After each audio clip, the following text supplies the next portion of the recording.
long time. 5 or 6 years. She is. Has it been that long, Mike? Okay. Has it? Yeah. We've been hanging out for a long time. So she is a professional chef. She's amazing. She has so many mad skills.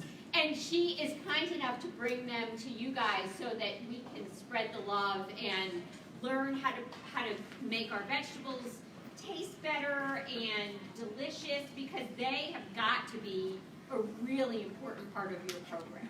So, without anything further, take it away, Traci. I'm glad to see everybody here today, and this is a huge class, and I see lots of new faces for me, so which is a great thing for the program, because I just did this same vegetable class exactly a year ago, in March a year ago, and there's lots of new people here, so that's new people that have come through the program and gone into phase 1 and then moved into phase 2. And we decided when I started doing these classes that we would every year, every 14 months or so, do the vegetable class because it was so important. I'm going to start with some different things here. I will put a little disclaimer out here because I had someone bring it to my attention. I use latex gloves. So if anybody has an allergy to latex, you will not be able to eat any of the things I made down here because I use latex, so sorry about that. But recipes and things are all in your packet, so you can go home and make them yourself. The first thing I want to start with is it's not the recipes, it's none of that. We got to get into the rules of how you do this stuff. How do you handle vegetables? What do you do? How do you buy them? How do you store them? How do you cook them? There's so many different ways to do it. And the very first thing as a chef that I want to start out with you is a knife. The knife is the most important thing in the kitchen that you can deal with and have. And I would tell you that if your knives are not sharp, please go sharpen them. There is nothing worse than being cut by an unsharp knife. You get a jagged edge. I'd rather have a sharp knife cut because it's clean, it's quick, it's done, and then it happens. I can promise you, every chef in the world gets a knife cut. It is not something that doesn't happen on a regular basis. I will tell you that I'm a big fan of German knives. I happen to like the Wusthof Tridents are my favorite. There's tons of them out there.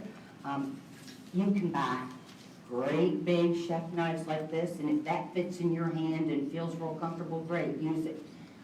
I was given one of these when I first went to culinary school, and it felt like I was wielding some whatever out there, and I've never liked it. The knives I use on a regular basis, I have a 6-inch and a 5-inch chef's knife, and then my handy-dandy, what they call utility or paring knife. These are the knives that get used most in my house, right, left, and in between. And these two completely interchangeably to be used. And as I say, sharp knives. We have a place here in town called Heimerdinger's. It's on Shelbyville Road, close down by Hubbard's Lane. And they sharpen knives down there. I go, every chef in this city goes. Chefs from out of town go and send their knives there to them. And they will sharpen them for you. It's very reasonably priced. Kroger's used to do it in the meat department. And I would walk in with a towel with my knives wrapped up, and I'd walk in and go to the back. And I'd say, I need to get my knife sharpened. And they would just take them, and they go in the back, and they sharpen them, and then they wrap them in plastic, and I'd be going about doing my shopping. And I'd come back and pick them up, and they're ready to go. I still have a Kroger store on Hubbard's Lane that I know the guys in the meat department, and they still sharpen them. My suggestion to you would be, you got to do this in a way, because it used to be something they did for everybody. They've cut back. They don't want to do it as a free gimmick anymore. But don't give them a yes or no choice, is my theory on it. Walk in with your knife and just say, like I do, need my knife sharpened, They don't, let me say, if they're not real busy, they'll just take it and go do it. If you go up to them and you go, do you sharpen knives? You give them a chance to say no. So don't try it that way. And they do it for free if they do it. It's a free thing. This is not a knife sharpener. Just so you know, in your own home. This is, all this is a steel. And all it's doing is take, when you use your knives over and over and over again, and you do things like cut, and then you pick up your board and you scrape your knife across it, which you shouldn't do. That's on the blade, turn it over, use the back. You do things all the time. When you're down on a counter or whatever you do with your knife, you're doing stuff all the time to make develop little burrs on the edge of the knife.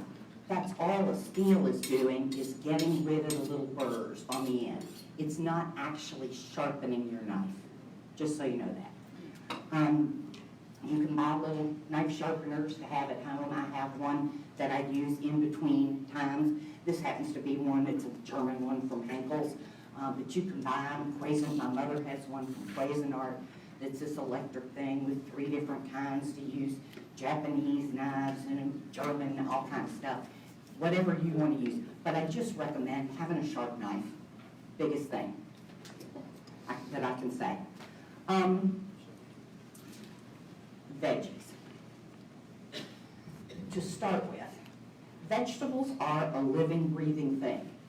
And when you buy these, it's a question of, most of the time people buy them and they don't necessarily know how to store them. They don't know, they just haven't ever learned about.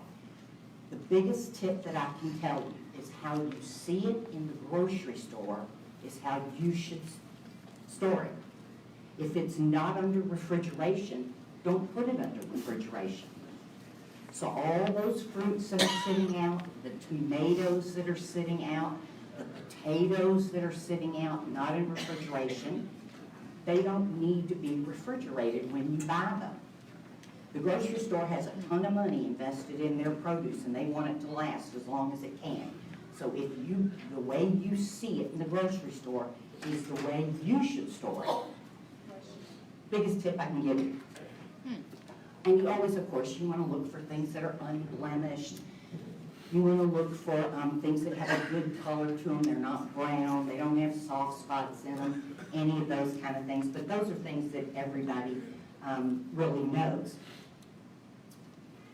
What I can tell you is that if you, frozen vegetables are just as good as fresh vegetables. That's where I'll start. Because, and sometimes better, because fresh vegetables oftentimes have been bought somewhere, gotten somewhere else, Mexico or somewhere. They're picked unripe. They're shipped up here so that they don't go bad on the way, and they need to be able to sit on the shelf in the store for a period of time. So they were picked green or unripe to start with. So every time a fresh vegetable is done, it's picked at its peak of freshness and flash frozen within hours of it being picked. So the fact is that a frozen vegetable, less expensive than your fresh vegetables, because you get into this program and a lot of people go, oh my God, vegetables are so expensive, or they don't taste good, or it's out of season, or you can buy frozen vegetables much less expensively, and they will work just as well for you in many of the applications we're going to talk about today.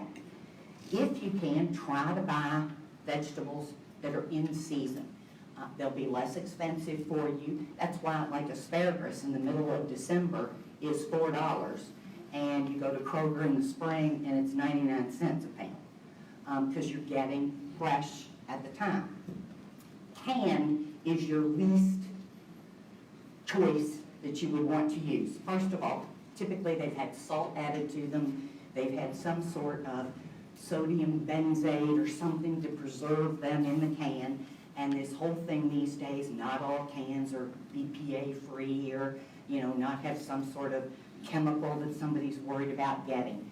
So the canned stuff is your last choice. If you had a choice of how you're gonna have the vegetables you're gonna have at home, fresh is great if you can get them and you can afford it. If you can't, you want something and it's not there in the store, buy it frozen.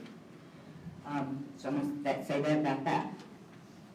Oh, and you guys can pop up with a question if you have any, and I will try and answer it. Sometimes I may say to you, wait a second, that's coming. Give me a second and it'll be here. Okay. You have a sheet here that is called Traci's Rules for Roasting. Now, I break my own rules all the time. You all can break my own rules all the time too. And there's no one way to do this. The fact that I can stand here today and I might bring 10 chefs in this room and 3 of them might do it exactly the way I do, 3 of them might do it not at all the way I do, and the ones in the middle do something of each. So I'm not the end-all be-all of everything here. And I don't try to. I just try to offer some things to you that you may not have known before or thought about. Roasting. When you go, I might even back up again. The options that you have typically to cook your food, you can boil it, you can steam it, you can roast it. If you are going to boil something, that is probably the thing that is going to give you the least flavor with your vegetable, because you have to boil it in something. Most of you are going to use water to do that in. So all those flavors that are in that vegetable and a lot of the nutrients are going to leach out into your water.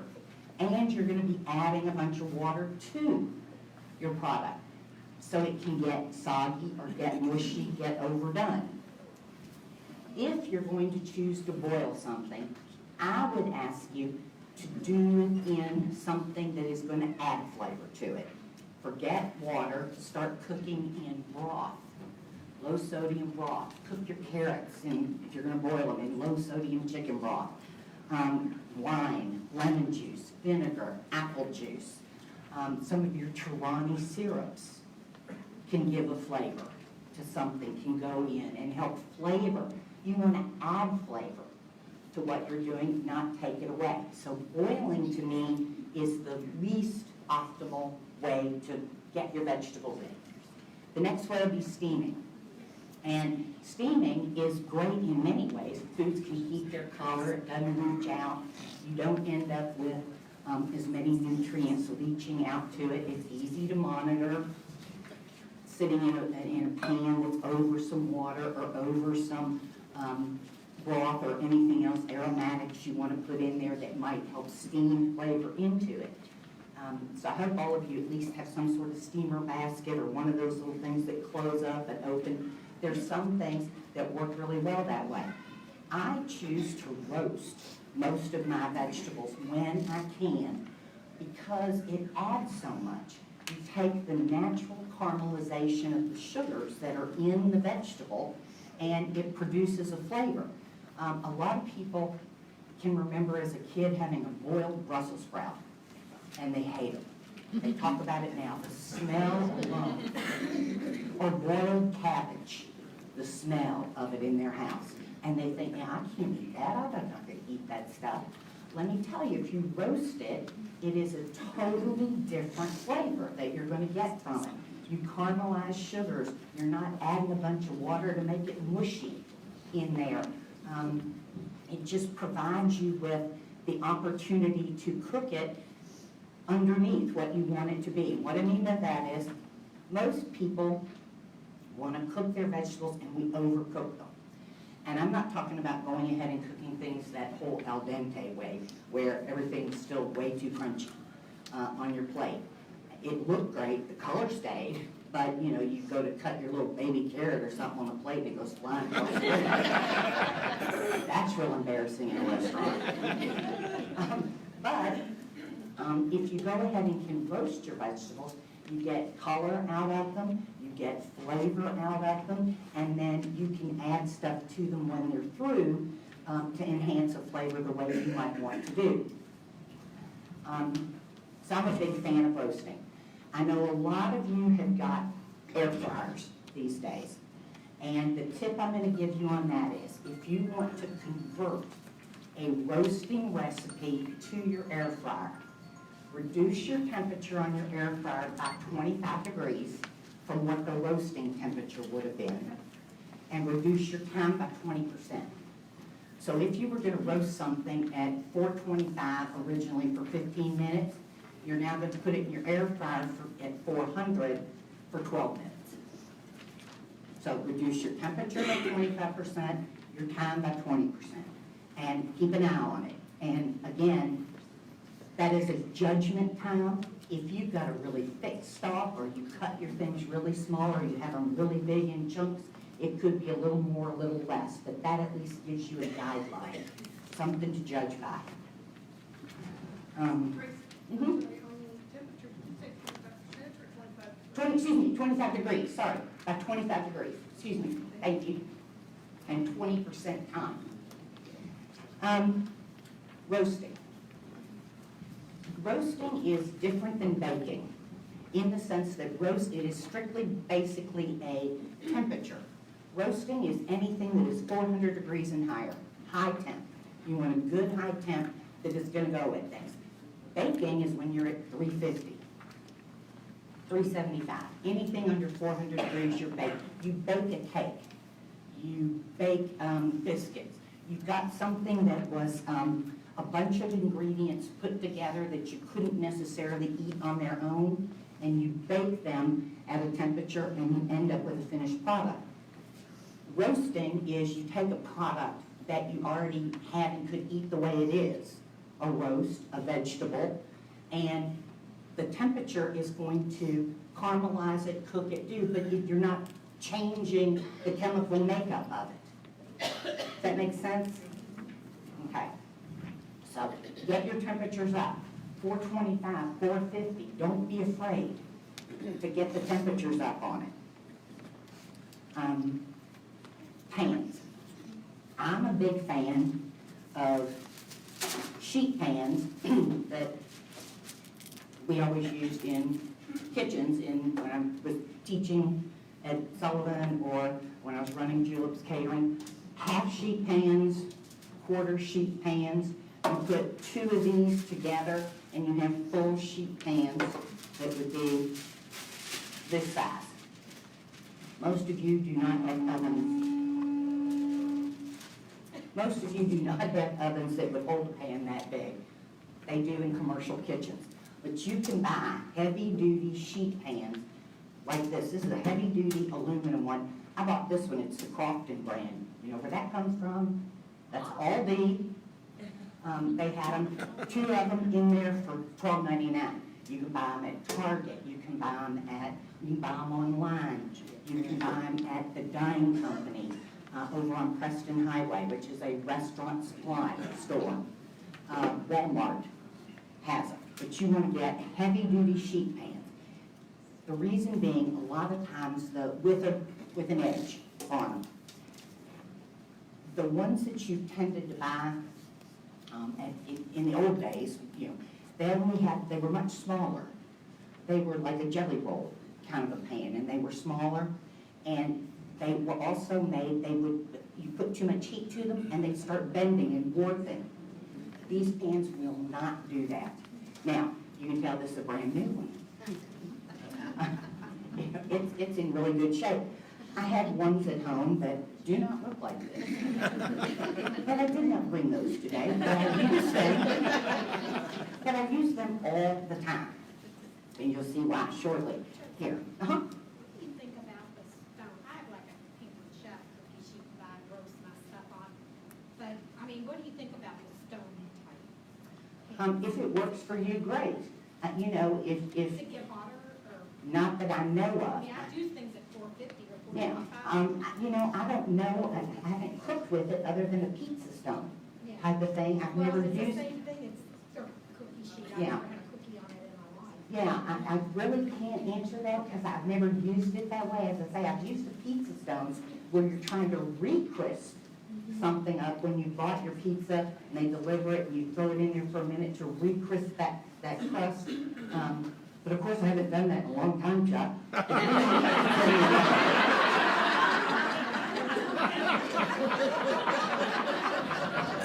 I really can't answer that. So anyway, sheet pan. You gotta get your equipment going. I used to tell everybody all the time that the only way that you could cook vegetables and stuff, the way you should do it, and I've done this now for like 3 years, teaching this class to people, was that to foil line your pan. Put foil on it. I happen to use heavy duty aluminum foil. Then you can spray it with Pam as you wish, and use that in the oven. I've never been a big fan of parchment paper because of what is available to the general public to buy. You can buy it in a roll in the store, and you tell me how easy it is. Well, I thought I had this all ready to go, and of course I didn't. You tell me how easy it is to have a piece of parchment paper that's been in a roll and get it to oftentimes hang out in your pan. It wants to roll up on you, then you go to the edges and you try and crease them in to get it to, but then they don't fit, you know, all the way to the edges, and then if you've got something that you're juicy cooking with, it slides underneath, so you might as well have not had anything on there anyway, because you've got to clean it anyway. Or, this is the one that always gets me, the one in this little thing. Have you ever seen, who has a pan that's that size? Some of you may. I still have a few of my mother's old pans like that at home. But, so you're putting 2 of them down, trying to get it to fit. So parchment has not been a fan of mine in the general public. I will tell you, the only place that I know of in this city that, as a non-professional, that you can go and buy a regular piece of parchment paper is at GFS. Because they sell parchment paper in a thing like this. It's like 50 sheets of it. So at that point, you just simply take it in half,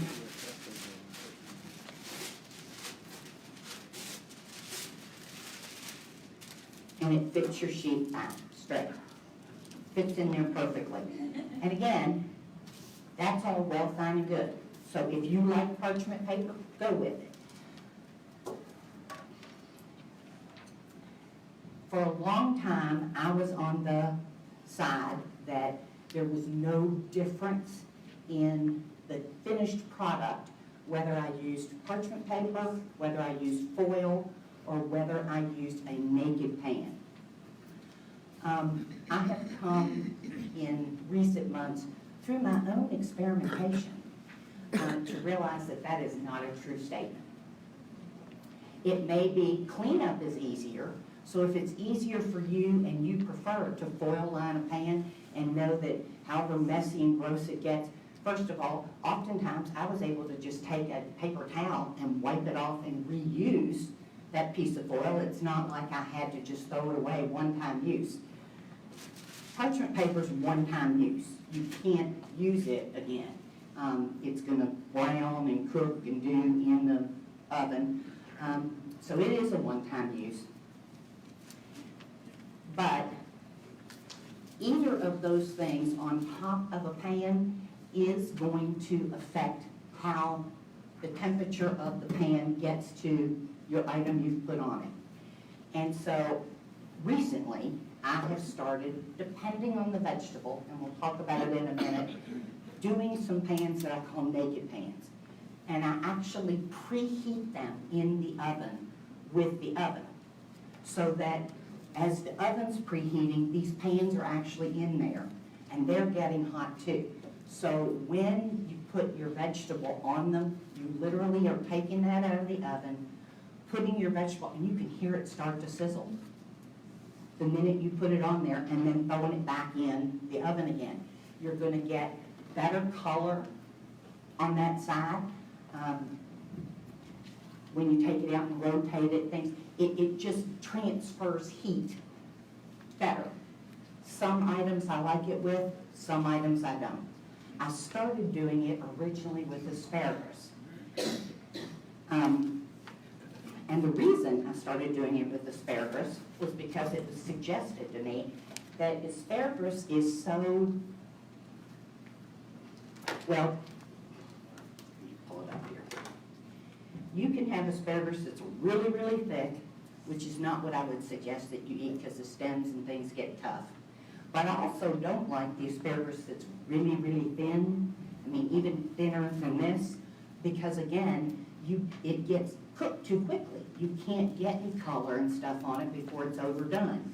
I tend to like a nice medium asparagus.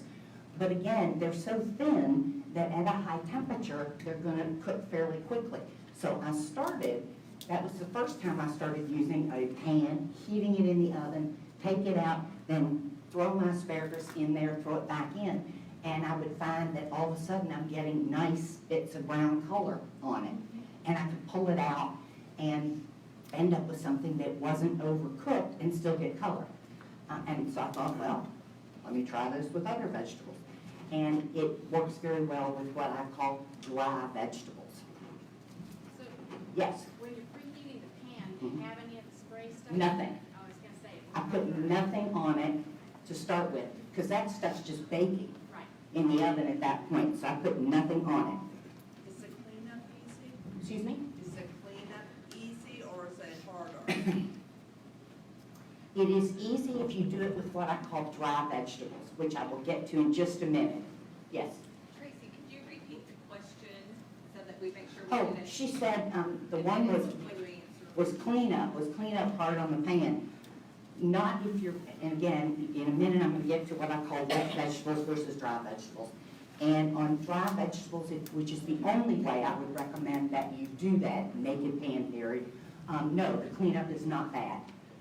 And one other question, are you designating that pan for just your dried vegetables and not like using it for cookies too? Oh, no. You know what I'm saying? Or you could Oh, do yeah. that, so- Oh, no. Okay. Yeah, I don't have things that are specific to, the only specific pan I have in my kitchen is a cornbread pan. I haven't used, I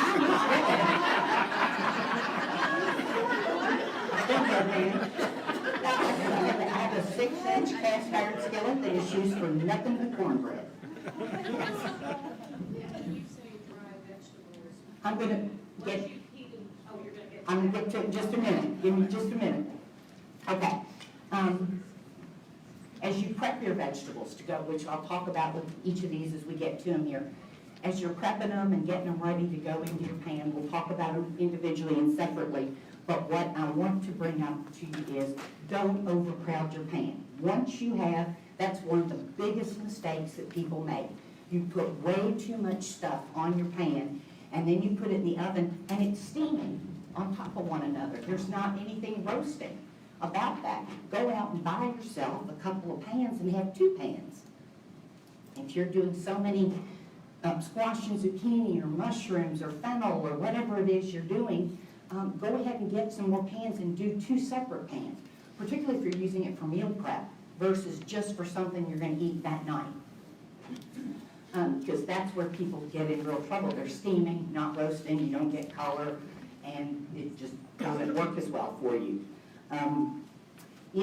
When you do wash your vegetables, on ones that you're gonna do that with, please make sure you dry them or let them dry before you go cook them. Because again, they're gonna steam with water on them and you won't get a chance for any of the natural sugar that's in the vegetable to caramelize and give you the color that you want. Bring those sugars out. So don't overcrowd and make sure they're dry when they're going in there, when they're a dry vegetable. Roast times. In this sheet here, I have all kind of vegetables listed with suggested times on there of how long to cook them to be done. Those are just suggested times. I tend to cook vegetables, particularly when I'm doing it for meal prep. If I'm going to prep on Saturday and Sunday to have things for the week, I undercook my vegetables. I don't cook them to done because I don't want to heat them up later in the week and have a bunch of mush sitting on my pan. So I want them to still be underdone, a little crunchy and the like, so that as I decide during the week what I want to do with them, and I have to reheat them again, they're not just falling apart on the pan. I also don't season my vegetables when I'm prepping, because I don't know when I'm meal prepping something, if I'm gonna wanna use it to make Chinese with, or Italian with, or Mexican with. So if you've gone ahead and put a bunch of 21 seasoning on it, or cumin on it, or smoked paprika, or oregano, or whatever it is flavor that you like, you're kind of stuck when you get to that meal with those flavors to be able to use. So again, unless it's something you're gonna cook and you're gonna eat it that night, and you know you want it to be Italian, great. But if you're gonna meal prep with it, my suggestion is, other than maybe some garlic, onion powder, pepper, and if any of you are not as salt sensitive as others, maybe a little salt on there. And Chuck just walked out the door as I said that, which is fine, because I do salt. I don't use a lot, but I do salt a little.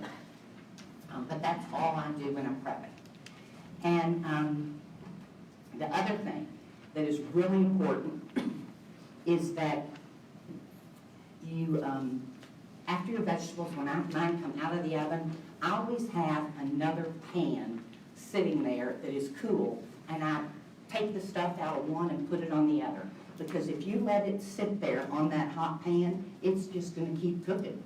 So all that work you did to make sure that you undercooked it, you're letting it overcook over here again. So I take it off of that hot pan, put it on something else to sit, and I make sure it is absolutely cool before I package it up and refrigerate it. Because again, if you try to refrigerate it and package it when it's still hot, all it's gonna do is steam again inside of whatever container you're using. So I let it cool off, put it in my package, refrigerate it, and then I use labels to label and date when I made something. The other quick thing, you have an option when you are deciding how you're gonna cook your vegetable or roast your vegetable in what's gonna go on the pan. The easiest way to do it, and the least, in my opinion, the least culinary way to do it is, it doesn't matter what the vegetables are, put them all on one pan, throw them in the oven and cook them. In that instance, by the time you get one item cooked through, something else isn't gonna be done yet, or vice versa. Or by the time the biggest, thickest, heartiest vegetable gets done, all the stuff that was more like a pepper or an onion or something is gonna be cooked to mush down here. So your other option is to cook what I call vegetable friends. I cook peppers and mushrooms together every week. And I'll take red and green, well not green, but I'll use red and yellow and orange bell peppers and slice them into strips, and then use onions and slice them into strips, cook them together, because they cook at the same time. So I can throw them in the oven together, let them cook about halfway, bring them out, give them a stir, throw them back in. And I tend to cook mine in strips, because then I can use them for fajitas, or I could use them for as a side dish if I wanted them to be. And if I know I want them to go into something else, let's say I'm gonna make for those of you in phase 2, make an egg white omelet, or a frittata, or something like that. I can always take them and chop them up smaller later on to go into something else. So I tend to use them in a way, start with them in a bigger way, and then know I can make them smaller when I need them to. And then the other option is you can do them completely individually. And so I'll do like squash together, I do mushrooms, I do peppers and onions, I'll do fennel by itself. So I've got a whole assembly line of things going on, cooked individually, or as I say, friend vegetables together, and then I store them together that way in the refrigerator, and they're ready to go. The probably least economical way to do it, or least effective way to do it, is again, if you start with a pan and you put the things that are take the longest to cook on there first, you put them in the oven. And then you pull that pan out and you add the next thing in to it that takes medium time to cook. Shove it back in. And then you pull it out again and you put the thing that cooks in like 2 minutes in. The problem with that is you keep opening and shutting your door of the oven. So you keep letting heat escape every time you do that. So it's never really staying at your 425, 450 degrees. So there are ways to do it. And I'm not going to tell you that any way that you do it is wrong. I can just give you suggestions that might help you get a better product in your refrigerator to use during the week. Yes, ma'am. If you put more than one sheet in at a time, say you've got Uh-huh. squash and zucchini on this Mhm. one, blah, blah, does that make your cook time need to be longer with more things in the oven? Somebody told me that a long time ago. Well, I don't work it that way because you have to remember, almost every time I'm undercooking things anyway. And what I do is, I'll have 2 racks going in the oven, put 2 sheet pans in. At the halfway point that I'm going to take them out and give them a toss, I reverse them. So I'll put what was on the top now down at the bottom, the one that was on the bottom up at the top. What if they're side by side? Like, should you never put anything in long ways? I do that sometimes. Well, you can, but if your refrigerator, I mean, my oven wouldn't hold 2 of these side by side. If yours does, great. I have oven envy. Really. Complete oven envy. Mine would not hold 2 of these pans side by side. So I couldn't do that. But it shouldn't be a problem.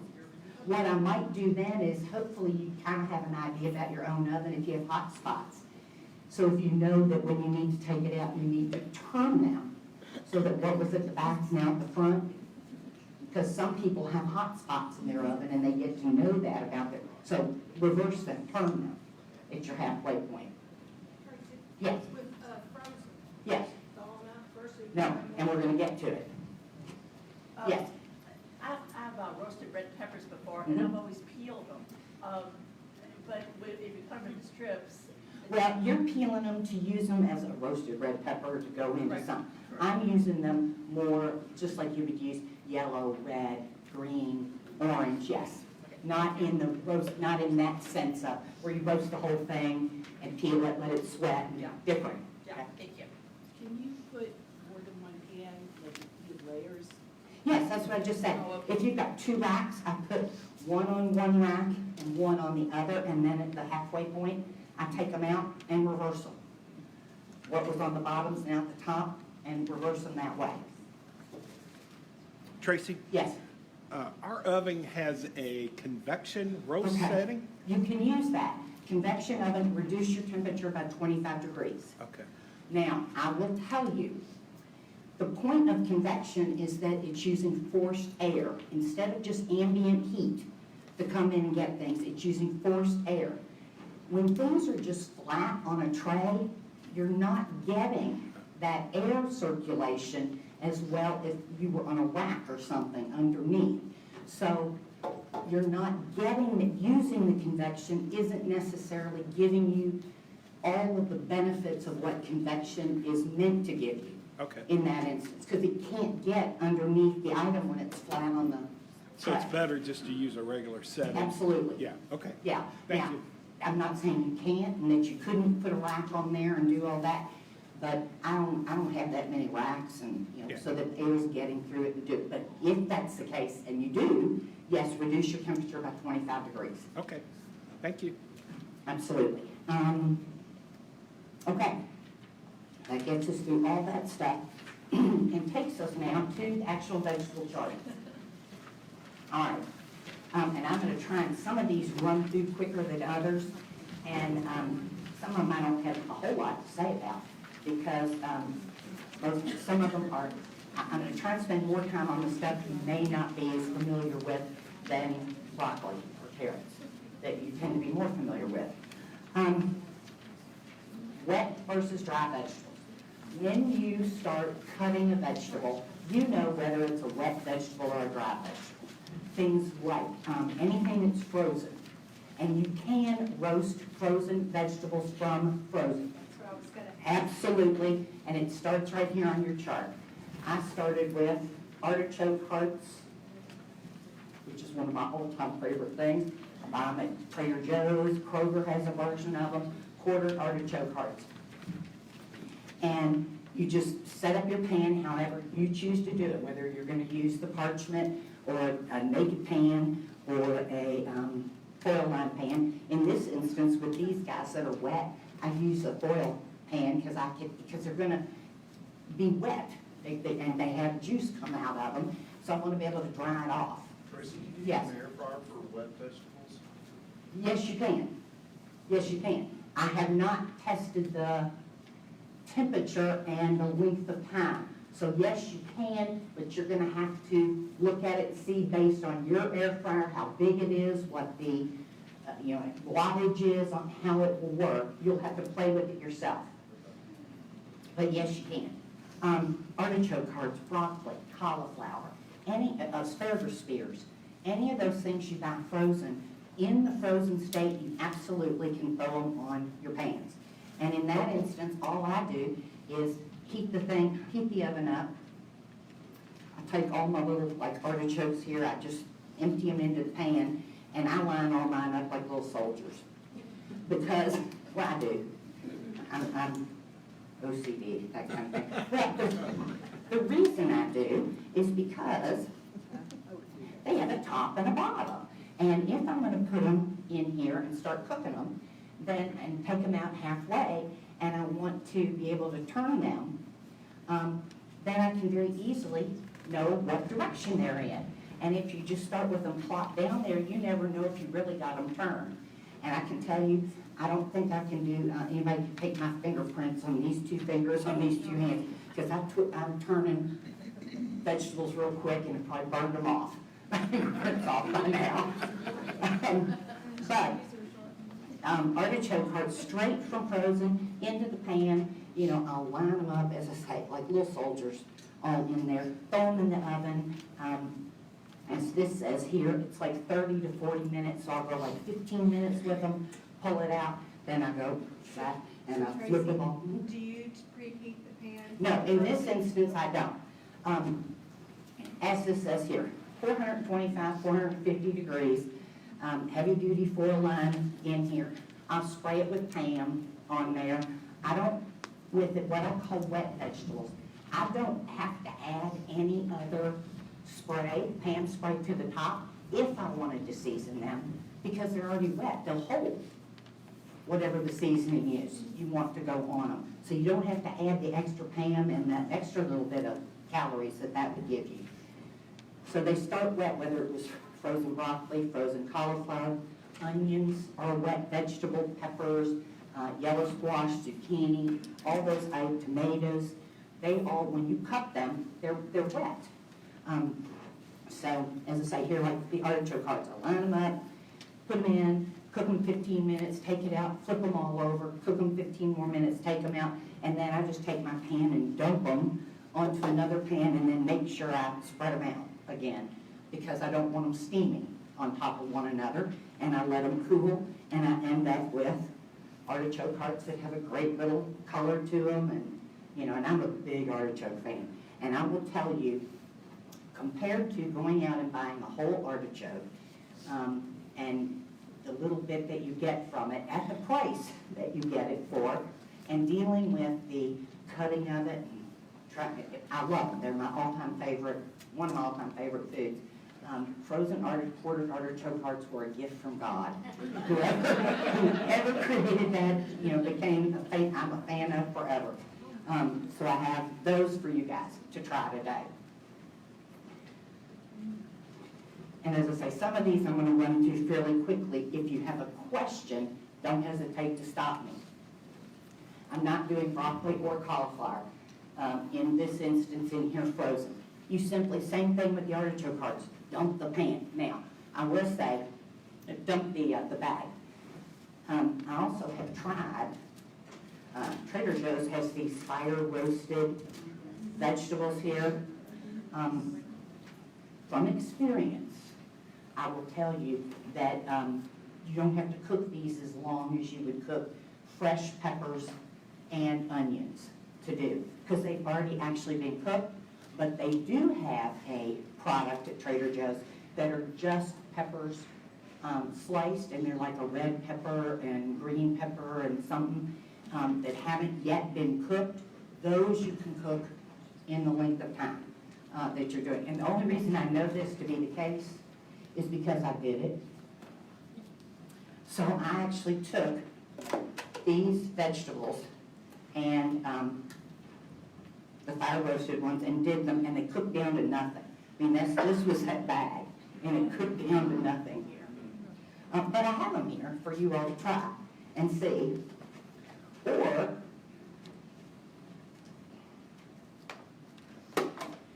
I have the peppers and onions that I did that are just all done in strips, multiple colors. This is a great item to keep on hand for meal prep during the week, all mixed in there. I had part of a red onion that was in my refrigerator, so I used that. I used part of a white, yellow, sweet onion. So I don't usually use a lot of green pepper because my mom never liked it. And so I cooked for my parents all the time.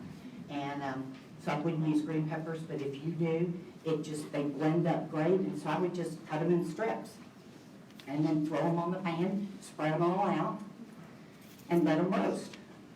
Questions? Yeah, are those cooked? These are cooked, Oh, they're wonderful looking. aren't they? They're cooked, absolutely. And you'll be able to try them here. Now, you have to remember, all of these are somewhat cold. They're not like if they just came out of the oven. There was no way for me to do that for you all. So I've been cooking the last 2 days, and my refrigerator's full. Now, I will tell you this, that's something to bring up.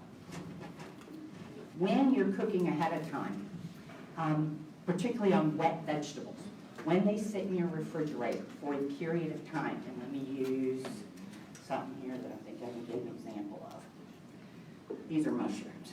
And the longer they sit in your refrigerator, they're going to continue to leach out liquid. That does not mean that they're bad.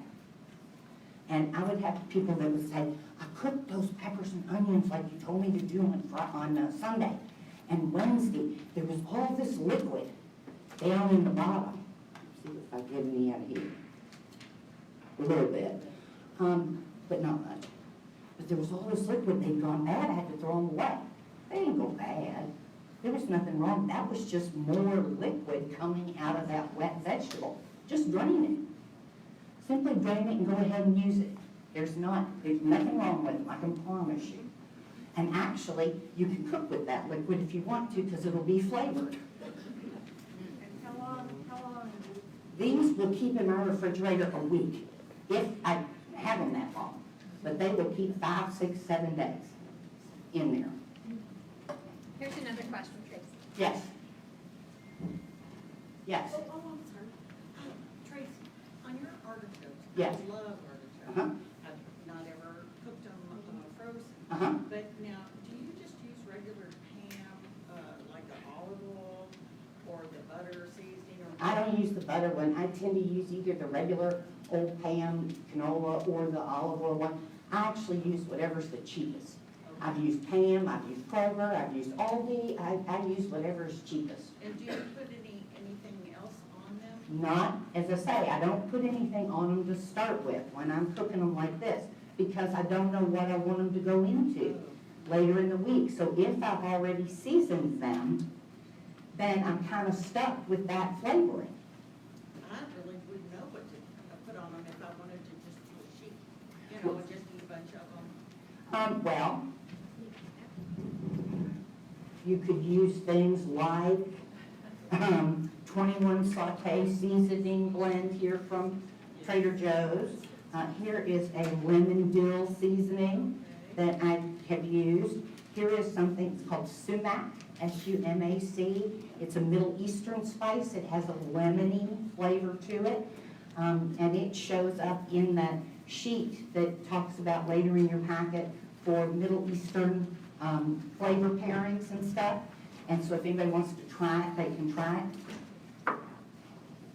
You could probably use something like Cavender's Greek seasoning, or, of course, in that package you've got at the end is all kind of blends of spices that are no salt that I've created for you guys, and you could use those. Any of those in there to do. Sure. Okay. Tracy, Yes. The times on this sheet, are those to full cook or to? The low end is undercooking. Okay. The higher end tends to be more to cook Serve right to death. Now, let's keep in mind, if you cut something really big or you cut something really small, your time is gonna have to adjust. These are gonna be for about medium, what I would call bite, Okay. bite-sized food items. But, and that's the other thing, is you're prepping, and I've left that out, is you are prepping your vegetables and cutting things, you have got to cut things to roughly the same size. I'm not telling you you gotta stand there with a ruler, which, no, happened to us in culinary school. You would have certain sizes of things you were told to cut things, and they would come up and test at the end and put them on a sheet and measure to make sure that you got, exactly the size that you were supposed to have in there. That's not happening to you guys. Nobody's gonna come and bring a ruler to you. But be conscious. Don't have one great big chunk over here and then these small ones over here. And the way you do it, because your big ones are never gonna get done, or if they do, your small ones are always gonna be overdone. So try to at least be close to in size. Another trick, Brussels sprouts, just using them as an example. You can never, in a package, get them all the same size, and I have them over here. In the package that I bought,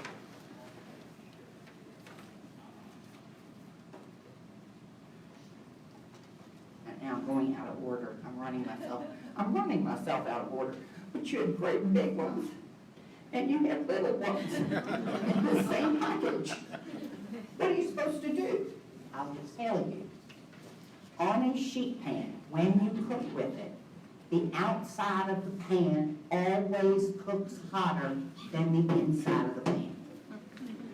So if you've got something with a stem on it that's bigger, and it's got a little floury on the top, or something like your asparagus, or your Brussels sprout that's great big here, that we would be trimming the end on, and then cutting in half. Those guys would go on the outside of the pan. The little guys that you're doing to start with are gonna go on the inside of the pan. Those guys get more heat. Think about your cakes. They bake from the outside in. Same thing here. So again, put your stem on the outside of the pan and your flour parts to the center. Make sense? Okay.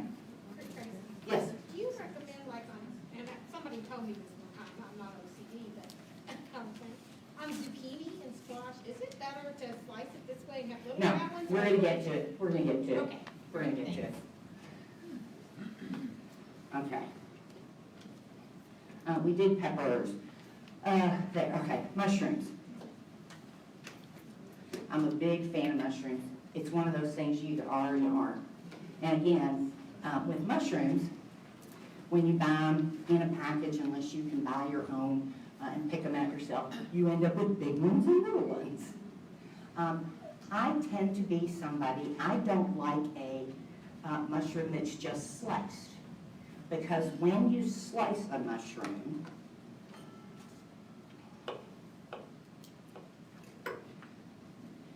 you know how much they shrink up. They're full of water anyway.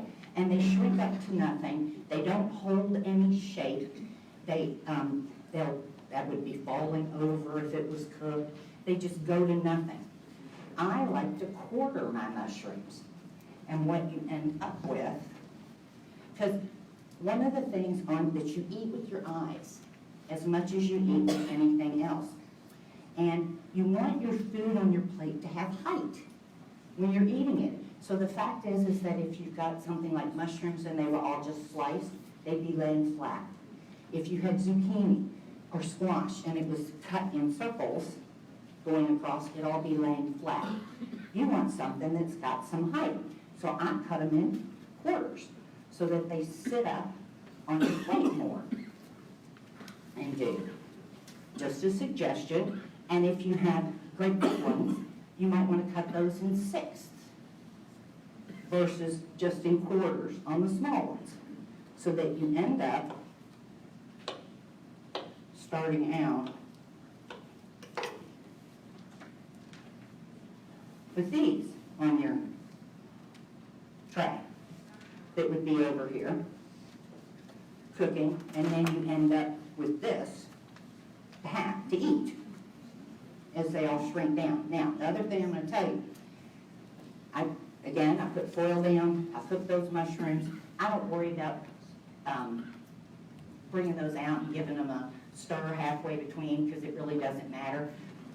But what I do at the end, when I'm finished and I pull them out, I try and find something to sit them against so that they will do this as they're sitting there. And I pull the mushrooms all up to the top, and I let the juice all come down to the bottom. In this grouping of mushrooms here, I only ended up with about this much mushroom juice out of it. Sometimes you get more, sometimes you get less. A lot of that has to do with the growing of the vegetable. Was it grown in a wet season, in really wet soil, versus a drier season and drier soil? Your vegetables can be different based on what the growing condition was in the place that they were growing that particular season. Don't throw this away. This is like straight out mushroom stock. You can add this to any soup, any stew. I used to take it and stir fry, use the savory chicken, and I would stir fry, take some of my vegetables that I cooked and put them in there, and in a wok or something, and get them cooking. And then I'd take my savory chicken and add it in there and throw this in and let it all get in there. And that was my juice I would use to bring the flavor, because I happen to like mushrooms. But again, from a chef's perspective, you want to add flavor to things. You don't want to pull it away. That is a great seasoning item. Question?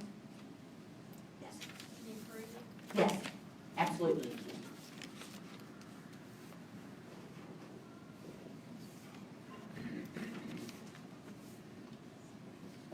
All right. Okay. Zucchini, yellow squash. I'm not going to spend, per se, a ton of time on these, but I am going to show you. I am a firm believer that this is an item that you do not want to cook in circles, just like that, and I'll show you right here. You have so much flesh area on the inside of it with very little skin on it, that when you cook it in this direction, all it can do is get limp when it cooks down. It can't do anything else but that. And again, it's then going to lay flat on your plate. The only time I do it in circles is if I'm making some sort of a French, provincial tartane, thing where you're kneading it and you've got eggplant and zucchini and tomatoes and squash and all these little pieces all lined up together in a pan and doing. That's the only time I do it that way. Instead, again, if you will, let me show you here. So you have your squash. I'll cut it in half, and then depending on the size, If it's a great big one, I might need to cut it into thirds now. If it's smaller, cut them into halves. So I end up with like a stick-like piece. Okay, make sense? And then what I do, you could cut these if you wanted, straight. Just straight up and down, and see you've got something that's standing up, gives you a little more height on your plate, and you have much more skin to flesh ratio there, so it's gonna hold its shape better for you. Or something as simple as, see if I can do this in a way that you guys can see it, because I know Coley had to come ask me this one time. I like to cut them in what I call diamonds, so, hope I don't cut myself. I will like score it here, and then move my knife here. Oh, triangles, Little diamond triangles. Pyramids. pyramids, yeah. Make sense? Yeah. See if you guys. Right, little diamond triangle type things. And again, it's just you eat with your eyes. And so you end up with things that just look prettier on your plate.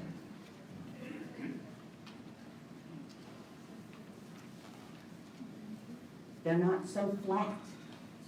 So again, I'm not saying this is the end-all be-all way to do it, it's just a suggestion. And you can do the same thing with the squash. Now, I will tell you on this, to make it easy on yourself, they tend to come, bulb shape at one end, and then I go ahead and cut it where the size starts to change, and then I go ahead and make, because it's just easier to make your cuts once you cut them in half then, so that you're dealing with everything that's on this size and everything that's on this size. Questions? Tracy, I've got a question about mushrooms. Yes. I usually buy them on the weekend. Yep. And then by Tuesday or Wednesday, when I'm ready to make them, they're slimy. Yes. And I end up throwing them away. Yes. So what's the best way to store them? Paper bag. Yes. Mushrooms in a brown paper bag. They store the best because there's room for air to breathe. So take them out of the plastic? Take them out of the plastic. Vegetables are living, breathing things. Think about it. You hear people talk about it all the time. If you had I don't happen to have one here to show it, a celery, and you cut the bottom stem off, or on a green onion, you cut the bottom stem off, and if you put those in water or in the dirt, they'll continue to grow. They're living, breathing. You've got the stem in your hand, and they do. So mushrooms are living and breathing still, even when they come off of the tree trunk that they were grown on. But paper bag lets air circulate. So much of our produce, that's one of your problems you run into with your salads that have already, first of all, lettuce that's already been torn, when you've cut it and torn it like that, you start the decomposing process immediately. But we're storing them in a plastic bag where there's no air to get in there to keep it moving. No wonder they turn to slime in 3 days. It's one of those things that people joke about. Did you go to the grocery store today and buy your bag lettuce that in a week you're going to throw away? Because you didn't get to it and it'll go to slime. So a lot of vegetables, if you can get them home, get them out. Like these green bags really work well for greens, lettuce, spinach. I take spinach out of the plastic bag or out of the container like this and throw it in one of these Debbie Meyer green bags. Well, maybe not as big, whatever size. I throw it in there, and then I just kind of squeeze the air out to wherever it is and put a clip that on it, and then stick it in there, and it holds forever. It'll hold for a week. In the fridge? In the fridge. The Debbie Meyer, these bags really work. Mushrooms are great in a paper bag, because again, air can circulate through that bag in there. And then, or my suggestion to you would be, in that instance, if you're going to buy them on Friday, go ahead and cook them over the weekend. Because once they're cooked, they'll hold for you for a week to go into things. Tracy, again, if it's in a paper bag, Uh-huh. you bought it in the refrigerator, Mhm. a paper bag in the refrigerator too? In the paper bag? Yes. Okay. Uh-huh. Yes, Do you recommend those bags for like bananas as well?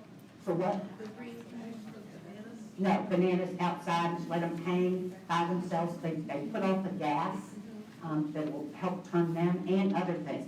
Okay. Yeah, keep them separate from. Keep your bananas separate from other stuff. Keep from other, yes, I like to keep my bananas separate necessarily from apples and pears, because they all take off different gases in there that cause one another to ripen quicker. So I just keep my bananas out on the counter by themselves, separate from.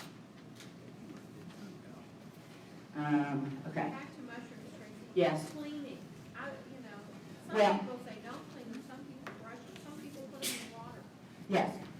When I was going to culinary school and then growing up, you were always, I used to spend hours sitting at my mother's side with a wet paper towel going over each mushroom by itself. That takes a lot of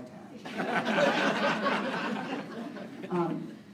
Because they're wet and you're gonna cook them anyway, and all the liquid that leaches out of them, if you're not going to use them fresh, meaning not cooked, like a white button mushroom, I would still do that with if you're gonna slice it and put it in your salad. But if you're using creminis, which I have here, which by the way, did you all know that little cremini mushrooms are nothing but baby portobellos? They grow up to be portobello mushrooms. So that's all they are. In that instance, you can do them in water. But I mean, I wouldn't let them soak in water. I would put them in a colander and rinse them, give them a quick rinse, because any way you're going to cook them, they have liquid that leaches out anyway. So, yes, I changed my theory on that. You know, we evolve. As time goes through, we evolve. So we've done squash, peppers, okay, onions. I cook onions with peppers over there, but there is a recipe in the recipe packet that I believe is the very last recipe that is for whole onions, and I did some. I'm like 5 of them here that I did. And I literally put them on a foil-lined sheet pan. I'll show you. I even brought the foil so that you all could see, if I can open it. They leached out a bunch of stuff, so I was glad to have foil down on that pan. But literally, you want to make sure they still have the paper on them, and you just literally, as it says, I plopped them down on a pan, threw them in the oven, and the size of these, in like 60 minutes, they were done. Now, you think that's a long time? Well, what you end up with is this onion that is completely soft, and as they indicated in there, they're here somewhere, anyway. Under your gloves, Huh? under the pile of gloves. Are they? Are they? Yes. And you could serve that to somebody straight out of the oven, and they talked about that you just take a pair of scissors or something and just cut the top of it off, and then the person can sit there themselves with their knife and fork, and of course these are cold now, but if they were hot, they peeled right out, and here you ended up with this wonderful roasted onion all the way through. That can go into anything that you're using, soups, stews, eat just whole by itself, sitting there. A little balsamic glaze on that might be good, sherry vinegar, maybe even some sugar-free maple syrup, Traci flavorings, anything you want. So I've got whole onions here done. So that just, and those would hold again in the refrigerator 4, 5, 6 days. So you can use them as an actual side to eat from, or use them in recipes later in the week as a prep. They smell great. Here, oh, I will say, 2 of them, you can see one of them here. When it was in the oven, it started poking out. So when it came out, all I did was take my little spatula and just, wait a minute, how did this? And it worked. Hey, you know, it worked. Tracy, you could do elephant garlic that same way? You probably could, but I'm gonna show you something else. Oh, okay. See? See, we're going off track here now. Sorry. That's okay. But you brought it up, so I'll mention it. I have got roasted garlic here for you all, no oil. Easy, easy, easy.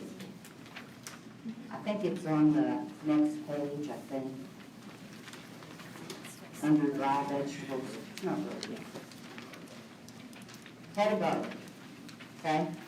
And you literally take a head of this garlic and you want to cut off enough of it so that you expose all the little cloves inside. So that could be a good quarter of the way, halfway down. So I've exposed them all. Then, normally you would be told now, salt, pepper, oil, all this stuff you gotta use. No, you don't. It's a lie, it's a lie, it's a lie. I literally, well, if it's not in there, write it down. Okay, how to roast garlic, no oil. Garlic head, full head, cut it off, wrap it in foil. 425-degree oven, about 30 minutes, depending on the size of the head. You would know that it is done when you take it and can put your hand in there with a glove on or whatever and squeeze it and it's soft. Or you can take it and open it up and look at it, and if it is golden brown and usable, and I brought them to you. Already done. No oil, no nothing. So it's cut side down. Huh? No, just straight up, cut side and straight. It didn't matter, and it really doesn't matter, Coley, because they're inside that foil. So it really doesn't matter. Go on or off a sheet, or does it matter? You could, I put mine on a sheet pan just because it's easy to bring it in and out. If it's rolling around too much, you could use a muffin tin if you wanted to, and sit that little packet in a little muffin tin and stick it in there. If that, is easy for you to control. The other thing is that I'm really big about the fact that I don't like to waste anything in the kitchen. So I thought, look at this. Oh, this good garlic here. Well, I could either take those pieces out and chop them up and make myself a paste, but I thought, can't I just stick those in a piece of foil too? It's fine. So I did, and it worked just fine. Oh, wow. So I didn't really lose anything. I took the little tops here and did them too. So that worked. And then you say to yourself, I've made this garlic, and I'm not going to use it all this week. What am I going to do with it?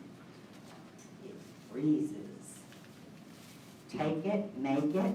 I did these on, Thursday, and this one I froze. And I took it out of the freezer coming on my way here today. Exact same thing, just it's been sitting out defrosted. So now I will say, wrap it up in foil good. You might want to stick it in a plastic bag, because it does have a wonderful roasted garlic aroma. But it absolutely can be frozen. So, when garlic's on sale, buy it, roast it, and you'll have it. Because roasted garlic gives such a great flavor to things. It isn't as pungent. And if you've never had it before, that's why at the end, get up here and try some of this stuff. How long do you roast it for? Like 30 minutes, 35 minutes. Okay. Give it a squeeze and just see, 400, 425. Because it's really steaming in there. Sorry, calling you stupid, but those cloves are little papers. Yeah, So how do you use those roasted garlic? I mean, do you squeeze it out? yeah. It literally, well, see, if this was warm, it'd be a little easier. You can take them and pull it, it comes off. And squeeze them out. When it's warm, you can really squeeze them out. Oh, okay. They just, yeah. And as I say, when it's warm, these guys really just, they come right out as you push them. They'll come out, and it works great on, we even use it in like salad dressing, in a sauce. You can, so if you've got like a fat-free balsamic dressing from Trader Joe's or something, and you want to pump the flavor of it up a little bit, add some roasted garlic to it, make it your own. Or a little roasted garlic, some vinegar, maybe some Dijon mustard, and some sugar-free maple syrup. That becomes a drizzle for any kind of vegetable at that point. Yes? I've been in restaurants where they serve roasted garlic as an appetizer. Yes, they do. But they usually are serving it with bread. And I don't think you're going to be sitting there with a baguette spreading it on there. Now, that is a fabulous way to do it. But in program, technically, you wouldn't be doing that with it. But you could maybe spread it on, Carrot chip. well, yeah, but I want to make sure I know where you are. Because I'll be able to smell you across the room. You are doing that now.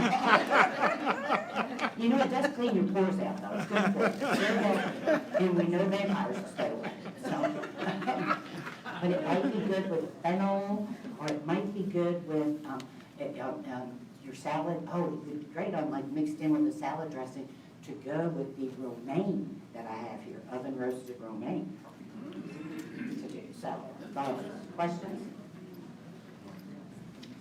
When you're incorporating the roasted garlic with like balsamic and stuff, are you just throwing it in a food processor? In that kind of thing, no, I use, most of the time I'm using a, like a 2-cup measuring cup, and I have a whisk. And I'm just because I use that as my bowl all the time, because I can measure. Sure. And yeah, just whisking it together. All right, let me see if I can get back here. I don't have acorn squash, or asparagus. We talked about this already, the different sizes. I like the medium-sized ones. Again, this is where we're going to start now with these dry vegetables out of the roasted. So you have an option with your dry vegetables. You can either put a piece of parchment on them, you can foil line them, or you can go with the naked pan theory. And I did the naked pan theory, where I took the asparagus, or I took the pan, put it in the oven as I heated it. When the oven was heating, or because I had my oven on all day doing this, and I'd be pulling it, so then I'd stick the pan back in, the oven was already at temperature, and I'd leave it in there for 10 minutes to make sure the pan was getting good and hot. And, you know, again, I don't know how many of you growing up, my mother taught me, oh, you're supposed to take it, and naturally, in the bend, it'll tell you where you're supposed to cut it, because it will naturally do where it needs. You waste a whole lot that way. So all I do, I line them up, not by the ends, because if you take them out, you'll notice they're not all the same size. I line them up by, and I just use a knife and cut them where I want them. Now, save these. Put them in your refrigerator or in your freezer. Great for making stock. Absolutely fabulous if you're making vegetable stock or a stock that you're trying to do to go into a soup or a stew or something. They help to flavor all of that kind of stuff in there. So, pan's been in the oven, comes out very quickly. I lay them down, and again, I put the ends to the end of the pan.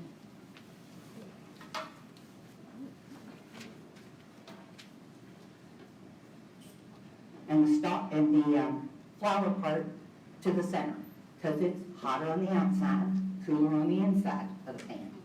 So I lay them like that. In the oven they go. It's about 12 to 18 minutes again, depends on the size you're trying to do. And about halfway through, I take them and give them a little shake, bring them out.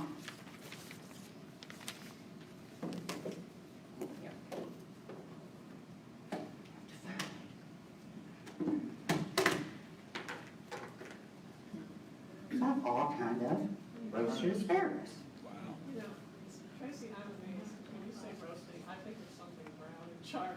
Well, it can be. These do have little places of char on them where they sat on the pan, but they're not black. Now, I will say, some things like Brussels sprouts tend to get a little more in there, but these are nice and green. So, asparagus. On that naked Uh-huh. process, And I would say, in that instance, on those dry vegetables, on the naked pan theory, which I did not put any spray down on that pan. If I was going to spray the pan, I would wait until I pulled it out. I wouldn't spray it first and put it into heat, because that's just gonna cook your pan or something onto the pan. But in that, they're dry, they don't leach out anything, so they can go straight on the pan. and just for cleanup, I mean, could you still use that theory of preheating the pan if you use foil Sure. on it? Oh, yeah. Okay, not so much parchment paper, but Yeah, but on a lot of your dry vegetables, you don't end up with a messy pan. It's the wet ones that give you the messy pan. So that's why I kind of divide things into dry and wet. I don't know what I do. Okay. Now, here's another one of my faves. And this one is actually good and hot here because I did it this morning. So I could actually show you all how easy this is, besides having an entire thing of it. Beets. If all you have ever had is canned beets or pickled beets up at the salad bar somewhere, where it tastes like tin, or canned beets that taste like tin, and all these people that say, oh, I hate beets, they're so terrible. You need to come try roasted beets. Totally different flavor. I used to tell my students in culinary school when I was teaching, I would make them try it. If they didn't, they got like 25 points docked off the day. I was king. I could do that. So anyway, roasted. All I did was take it, run it under the straight beet. It did have the stuff on top. I just cut it. I gave Joya the beet greens. She likes them. They are edible. You can use them. Not my favorite. Wonderful. I simply took a piece of foil, washed this in water, put it in the foil, wrapped it up. Okay, 425-degree oven. And I always go about an hour. If it's a really big one, it might be an hour and 15. If they're really smaller, I don't want to touch myself right now because I'll turn red. I've done that before. And then I end up with a red streak all over myself. And that's skin on this. I haven't peeled this. I haven't done anything. Easiest thing in the world. Hold on. Cheers.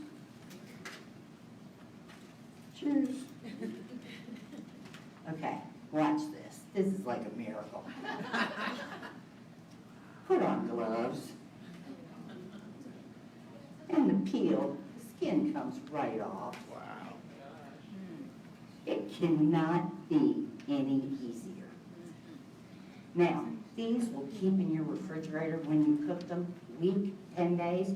The package you put them in might get red again. They'll take off a little juice to them.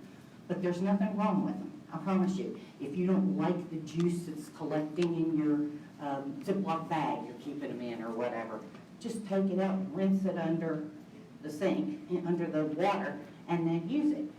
Makes a great salad, can eat cold, a little raspberry vinaigrette or something on it, or heat them up and eat them hot. So I hope that everyone here who has not had beet before done in this way will at least try these. And see, I knew what I was going to do. Because I've got all kind of them here, cut and ready to go. All right. Wow.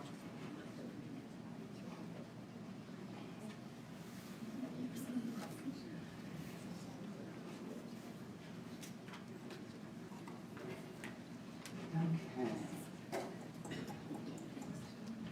radishes. Those are on there. I'm grabbing them just because they're here. I literally took these radishes. It is just radishes. I trimmed the top and the bottom off of them and cut them in half. If it was a bigger one, I cut it in fours. Threw them on a sheet pan and roasted them. They kind of taste like potatoes, but they finish with a little bit of like potato that has horseradish in it. So, come try them. But that literally is all I did.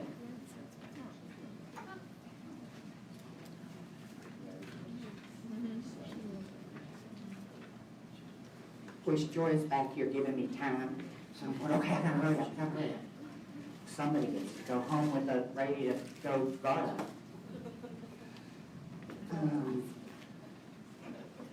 Broccolini. I didn't do broccoli, but I did do broccolini. And broccolini is, it's kind of like baby broccoli. It has a stem that's much smaller, or it's an Asian version of broccoli.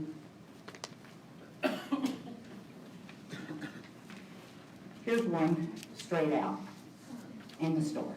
Great at the top, one at the bottom. Again, all I do with these when I buy them is, these have got some great char on them. Something like this, where the stem on this one is thicker than say one, okay, here's one that I didn't have to cut because it was thin to start with compared to, but again, we want them roughly the same size. So all I had to do was take my knife and cut this in half. And when I put this down, again, I happened to do this one naked, where I sent it in, got the pan hot.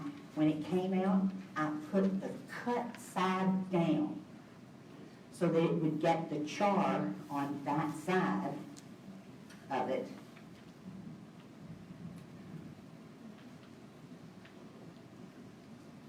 And then took it and just tossed it halfway through. Again, if it's not a vegetable you've usually ever had before, I know Kroger's carries them, Trader Joe's has it. It's a great, great little vegetable. And right now it doesn't do because it gets really crispy on the ends. By the time this gets done, the ends get nice and crispy, but it'll be hard to see that per se today because it's cold, it's not straight out of the oven. Questions? When you say tossing, Yes. are you turning them over? Flipping them, yeah.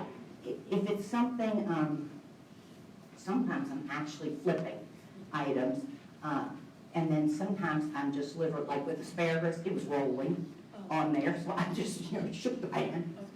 You said you did that on a naked pan? On what, naked pan? Mhm. Now, do you spray the vegetables with the pan before it goes on a naked pan? I didn't on this, and the reason again was I wasn't seasoning them. On a dry vegetable, if I want to season it at the time I'm cooking it, you have to spray it with a little pan so that your seasoning will stick to it. Unlike a wet vegetable, you don't have to do that to. But you don't have to worry about the vegetables sticking to the pan? No, it didn't stick. If it's a dry vegetable? Yeah, if it was a dry vegetable and it didn't stick, there was not a problem with it. If you don't like it and it leaves a char on your thing and it's too much for you to clean up, go ahead and use foil. I'm just finding that with these dry vegetables, it's so easy and I get more color out of them. And I like how food looks, but that's just me.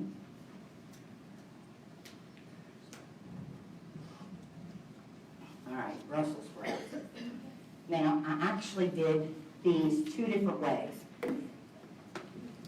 And we already kind of talked about Brussels sprouts, how I took them, cut the bottom, cut them in half, and how I lined them up, the big ones on the outside, small ones on the inside. I did a foil-lined pan of these, and I did a naked pan of these. What I found was that the naked pan cooked quicker because it was direct heat. There wasn't anything in between. The foil took longer to cook, to get it to brown up. So that's just one of those things that you're gonna have to look at the vegetable and play with it some. But I did, I noticed a difference in color, not necessarily in taste. Tracy? Yes. Have you ever roasted frozen Brussels sprouts? I have not. Yep, I have not, okay. That was the naked pan, and that was a foil line pan.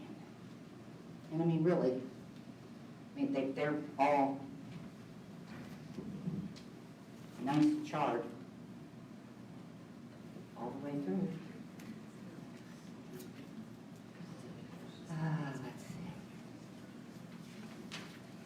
I didn't do butternut squash cabbage.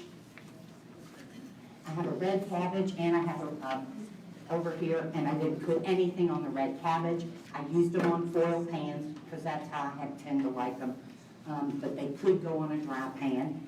And on the green cabbage that I did, the only thing I wanted to show, let's see here somewhere. Well, up here. I know I haven't. I cut mine in wedges, and you can do it however you like. But this is just a quarter of a head here at this point. So I would take it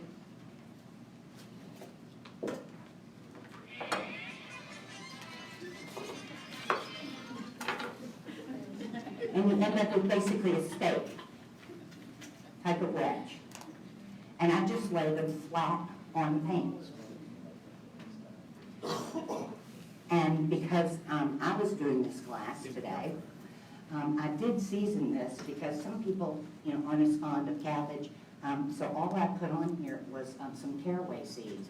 So if you're at all a German lover of food at all, this is really great with just plain old caraway seeds sprinkled on it, nothing else. Ham to get it to stick, because again, dry vegetable.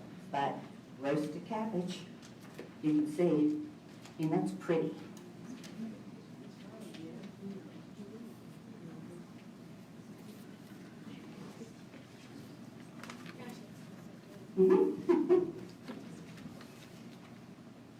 I'm not going to do anything with carrots, parsnips. I'm not doing anything with parsnips today other than a raw one. Similar flavor to a carrot. And the one thing I'm going to tell you, you could choose with carrots, turnips, and parsnips, you can choose to peel or not peel. That is up to you. They do not have to be peeled. A lot of your nutrients are in the peel. So try it one time. If you like it not peeled, it's better for you. You're getting more nutrients, vitamins and things in it. If you don't like the texture of that, if it tastes funny, you don't like how it feels in your mouth, go back to peeling. But just try it. And I will say, I did cook some turnips, and just so you all could say, well, I'm not big on a turnip, I don't know. I will tell you, try to go with smaller turnips versus big ones. They get harsh the bigger they get. And springtime is getting to be their season, so the nice small ones work really well. And all I did was, I cut the top off and the bottom, so they sat flat for me. And you can do it any way you want. Chunk them. I just did mine in little wedge pieces. And so that you all could try it, I have some that are peeled here that I did, roasted, and some that are not peeled. So you can actually try and see if you happen to like one peeled or not peeled.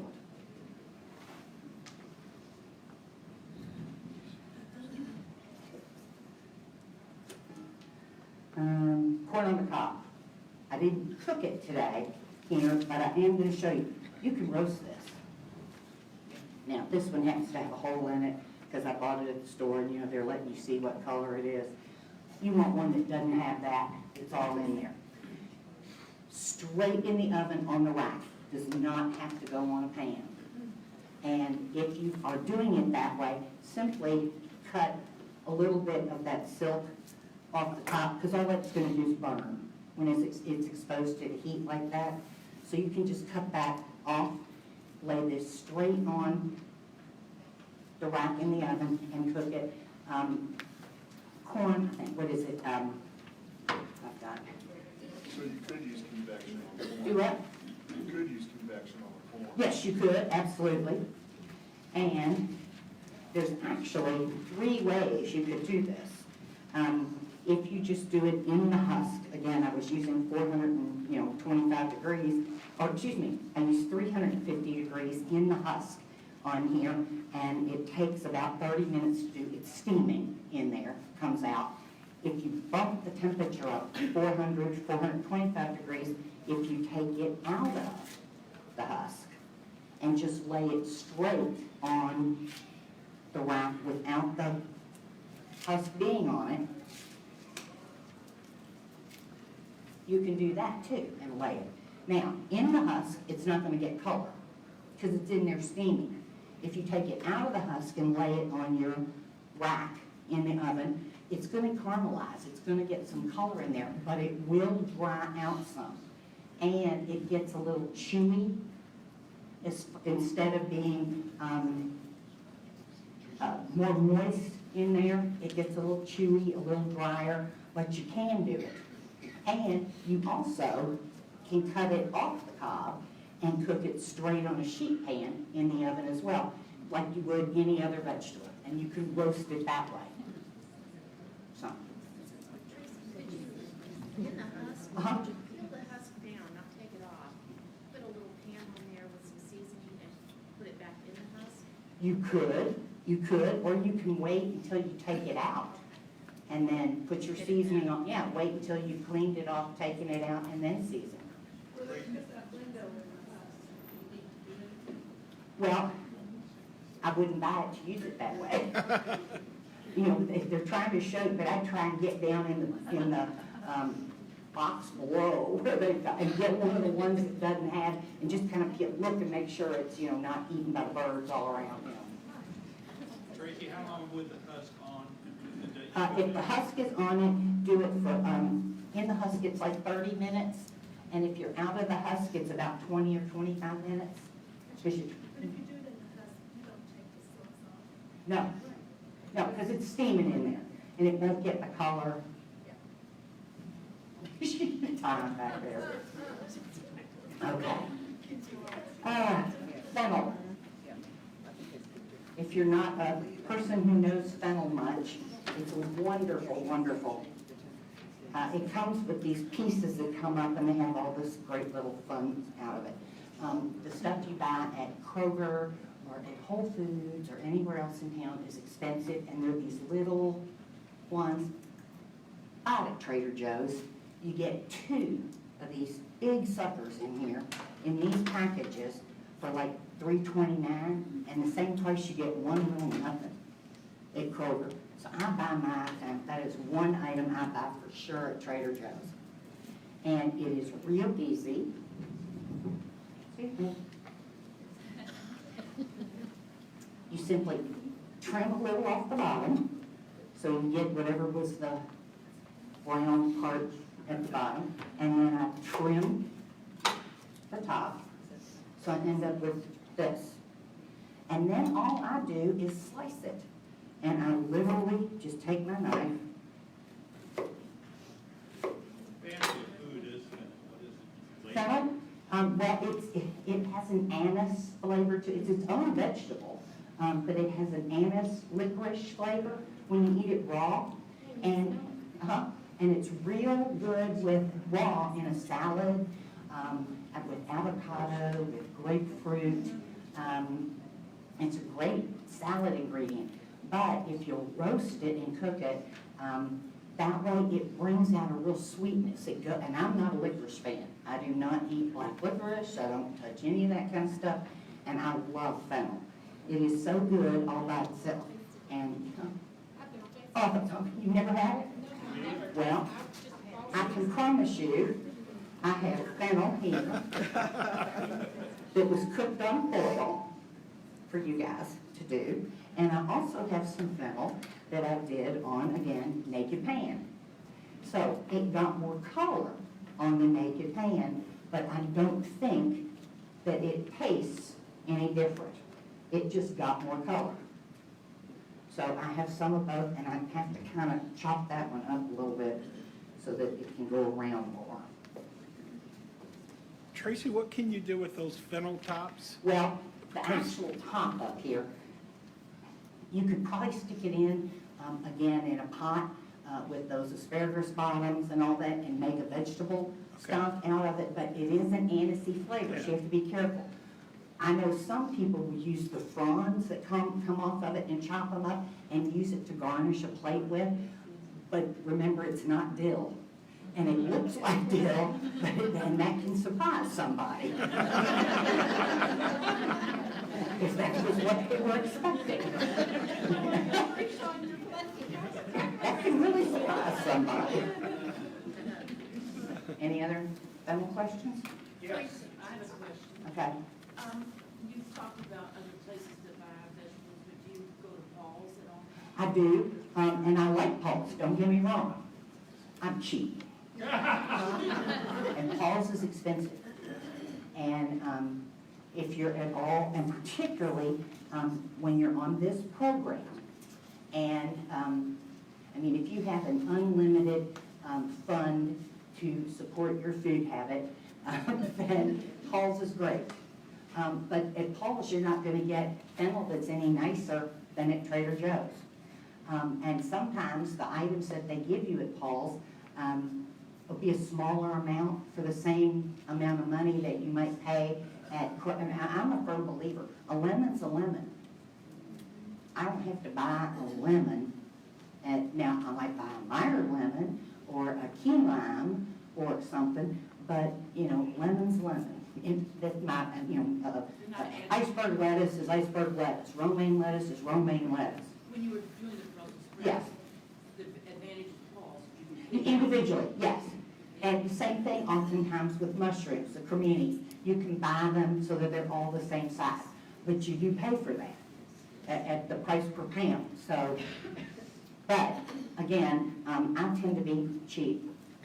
And so, now my mother, she always said I was cheap. I say I'm frugal. Hey, you know, what can I say? I didn't do green beans, okra, parsnips. We did radishes. I didn't do spaghetti squash, but there is a recipe in your packets for how to freeze spaghetti squash.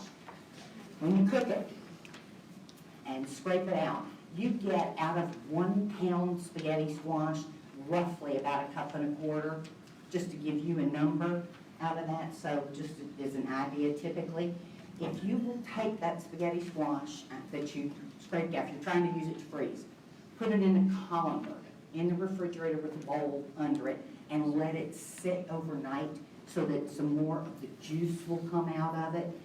Then package it into your bags, Ziploc bags, label and date, and then freeze them that way. You'll get less liquid in there with it. That's just the biggest thing. It's just got so much liquid in it. What about the romaine lettuce? I'm getting there. I have a question on squash. So, Yeah. you talked about spaghetti squash. Yes. Tell the recipe. So how my mom always makes it is putting it in a pan, cutting it lengthwise, cleaning up seeds, putting it in a pan, putting it in like 1 inch of water. Okay, some people do that so it steams. I've never been a fan of the water, but that's just me. I use a straight out pan with foil on it, because again, it's wet on the inside, cut side down. Cut side down. I don't spray it with anything on the inside. A lot of times they'll say, put oil in there, or do it, and I'm like, why? What is you're cut side down, it's not doing anything, it's steaming under there. So it'll steam. So Steam up. The same effect. Same effect, exactly. I just have never used the, and I know some people cook it in the microwave, you can do that. Joya, I think, does them in the crock pot, Oh, what are we talking about? spaghetti squash. Yes, or my pressure cooker as well. Okay, that's just never, I've just always done them, roasted them and done them. Okay, romaine. This is fun, y'all. Straight up, a head of romaine lettuce.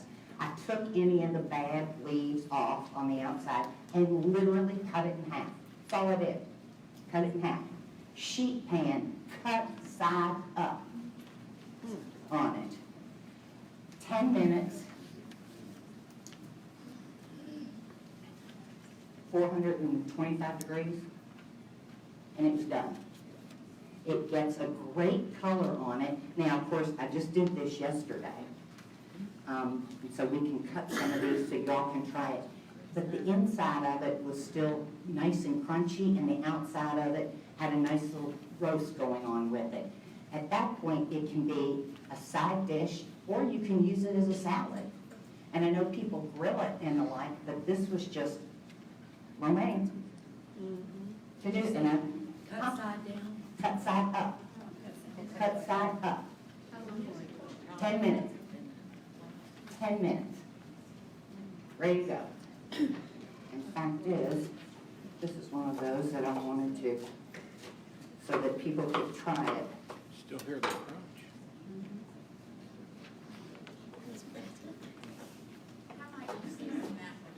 Well, again, I was trying to think of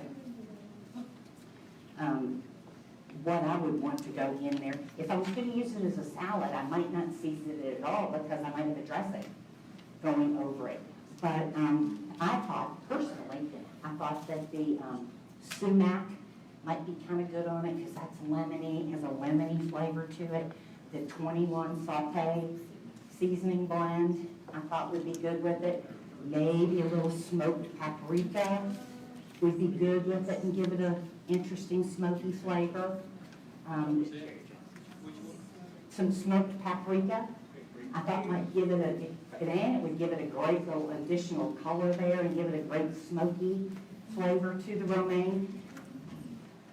So you all will be able to try roasted romaine.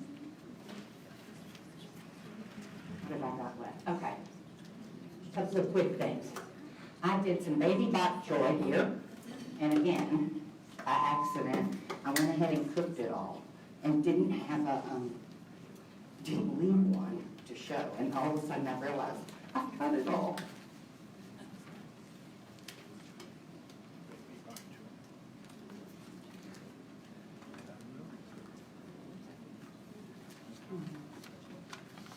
But this is the stuff you buy in the store that comes as you've seen bok choy before?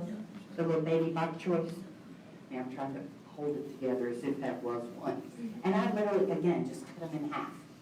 And did them sheet pan. This was kind of wet-ish as I was doing it. It didn't stay dry. It leached out some liquid, so I had done it on foil.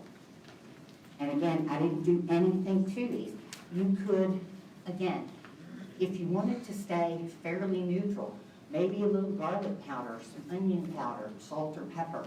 Those are your basic kind of things to do so that if you decided you were going to actually have that with an Asian meal, you wouldn't be trying to put rosemary up against a peanut sauce or something in your stir fry that you were making with savory chicken kind of thing. So you could keep it flavor-wise where you want it to be. But you could serve it with, like, again, a balsamic glaze or some white balsamic vinegar. I have some coconut aminos over here instead of soy sauce that would be great on it. I have some sherry vinegar over here that would be great on it. Just some different vinegars, and you're welcome to try any of these. I have some fig vinegar that would be great and have kind of a sweetness to it. Fig. Mm-hmm. How long did you roast it? I did, I can tell you, because I wrote it down because it was, I don't think I have it on the sheet. 425 for 12 to 15 minutes, depending on the size. Some of them are bigger, some of them are small. 425 for 12 to 15 minutes on the bok choy. Cut side up or down? I started with the cut side down. I always, when there's a cut side, try to start with it down other than the romaine. And that's only because it cooks so quick, that romaine, and so the inside of it wouldn't stay crisp. for you. When you bring it out of the oven, it would have already cooked. And two quick last things. One of them you won't have in there, and that's tomatoes. And I did Roma tomatoes that I literally cut in slices, did them on a sheet pan. I did use parchment paper on mine.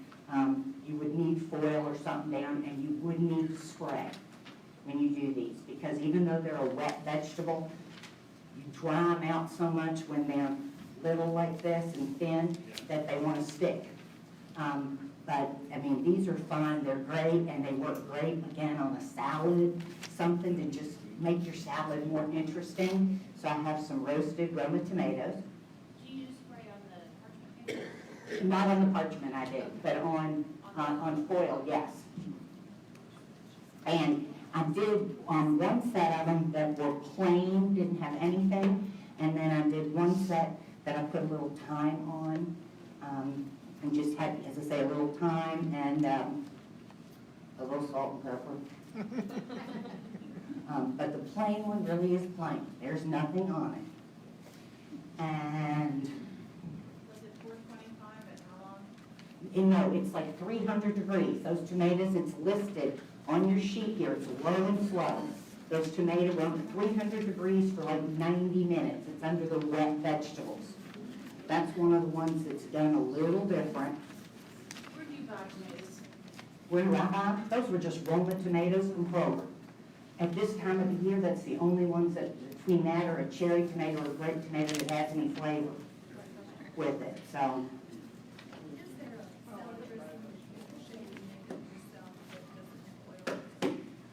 yes, and they would be in the sauce packet from the sauce class that I taught, that you have. There's several in there. There's some Italian, all kinds of stuff. At the end of your all's packets in here, because this is something fun that isn't on your list at all, that I just did for fun. There's a sheet here with ethnic guided spices and seasonings. Really, it's as simple as this. You're tired of eating the same old thing? Look at this sheet. It just tells you what are the flavors you need. If all of a sudden you want German food, you look at this and go, oh, if I add some caraway seed or some dill seed, or I add a little of this or that, I'll get that flavor. If you want Mexican food, what are the flavors they tend to use? You can make all of these vegetables taste different every day of the week by simply changing up the spices you put on them, so that you shouldn't necessarily get bored with them. And then behind that are all kind of no-salt spice blends that I've done and created. And I added a few new ones in here that wouldn't be in the packets that you probably got in your very first classes. I think they stick them in there. And there's a few new ones that I added in that I talked about in class with people when we've been in class, so I stuck them in here. The pork tenderloin seasoning, that's allspice and cinnamon on it and stuff that we've used before. I know the phase oneers aren't there yet, but you will be. So there's all kind of seasonings in here, blends that you can make yourself and do that don't have any salt in them. You've got several recipes, and then for fun, I had fun and I did citrus. And all I did was on sheet pans, 425 degrees, and they were about 20 to 25 minutes.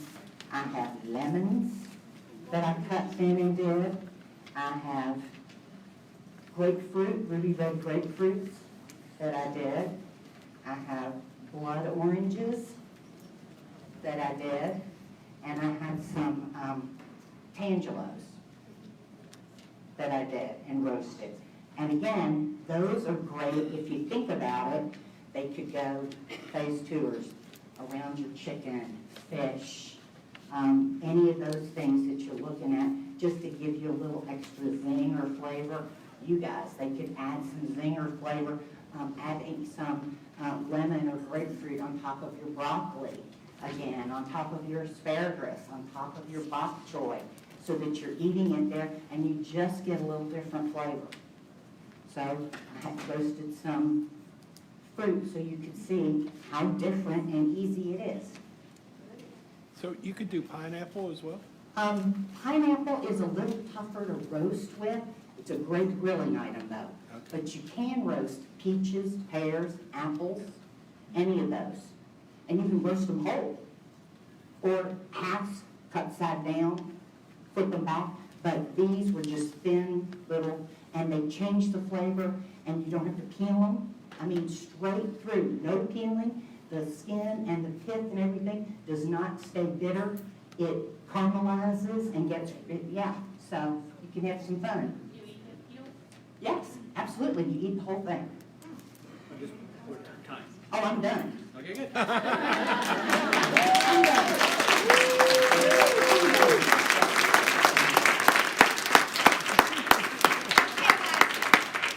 I do have some last minute requests.